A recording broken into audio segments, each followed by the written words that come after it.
It was a free-for-all. There was no media there. There's no one to look after you.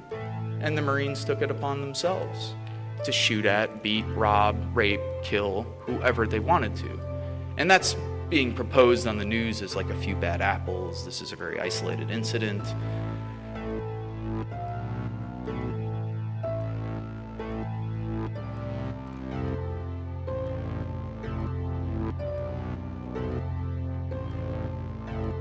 We pretend as though the military is like a jobs program. It's college benefits. You can learn job skills there.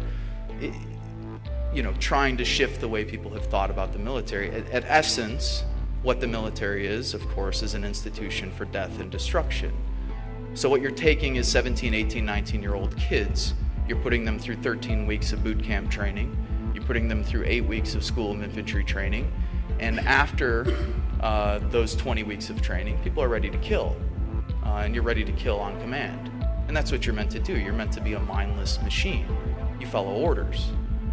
That's what the military is all about. You don't think for yourself. You don't have agency. You're not a human being. You're a cog in a gigantic machine. And for those who have power and wealth, of course, you're just another number. And for the generals, you're just a body. That's what we used to refer to other Marines as bodies. Like, yeah, we need more bodies here. Get more bodies on the ground, get more boots on the ground. You're not a person, you're a boot. Get more boots on the ground. And what's inherent to that training? Well, people in the Middle East are referred to as sand niggers, hajis, camel jockeys, towelheads, barbarians, terrorists, women, bitches, cunts. Women Marines referred to as WMs, walking mattresses. That's why 1 in 3 women who are coming back from military service are reporting military sexual trauma, because their fellow brothers are actually raping them while they're in the service. That's 1 in 3. It's not far removed from the 1 in 4 women in America who already report sexual trauma throughout their lives, or have experienced it at least once. So, again, firmly entrenched in the military culture and in the institution is patriarchy and homophobia. Of course, everyone is referred to as a faggot, queer, pussy, a cunt. Again, reinforcing that you're weak, of course, if you're gay, bisexual, queer, so on and so forth. All firmly entrenched in the training, all firmly entrenched in the ideology, and all firmly entrenched in the kind of linguistics and the lexicon within the military. In Iraq, what did we do? We went on house raids, patrolled, either waited to get blown up by IEDs or mortars, because tactically it's insane. Everybody knows that you cannot win a counterinsurgency war, whatever winning would be.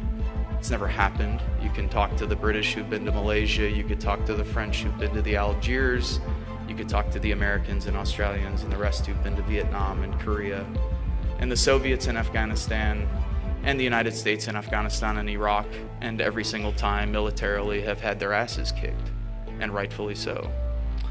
But have also caused tremendous amounts of death and destruction. 1 million Iraqis dead. 7 million Iraqis displaced within a country of 25 to 30 million people. An entire generation lost. People forget that when there's a war for 10 years, kids don't go to school. You don't develop. You drop depleted uranium-coated rounds that have a half-life of X amount of billion years, and so now you have birth defects in towns like Ramadi and Fallujah that are 500% what they were 10 years ago. We've absolutely devastated that country, the United States and the West. After 30 years of warfare, supporting both sides in the 8-year war with Iran and Iraq, the Gulf War, the sanctions throughout the 90s that Madeleine Albright and Bill Clinton said were worth it.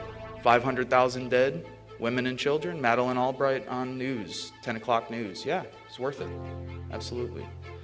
What was happening over there? We were killing people. We were killing innocent people. People were being taken captive. If they looked like a quote-unquote insurgent, you did what you wanted to do with them. It was a free-for-all. There was no media there. There's no one to look after you.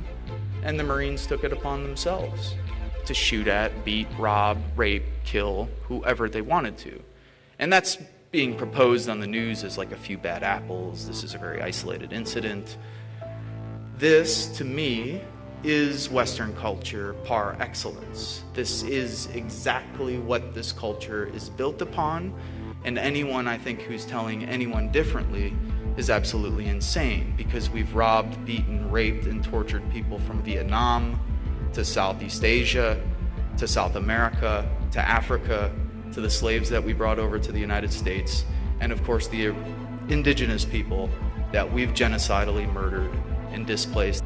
We operate 900 to 1,000 military bases worldwide and have overthrown democratically elected governments from Libya to Iran to Chile, and right now as we speak, drones are killing civilians from Pakistan to Somalia, all in the name of American empire and all with American tax dollars.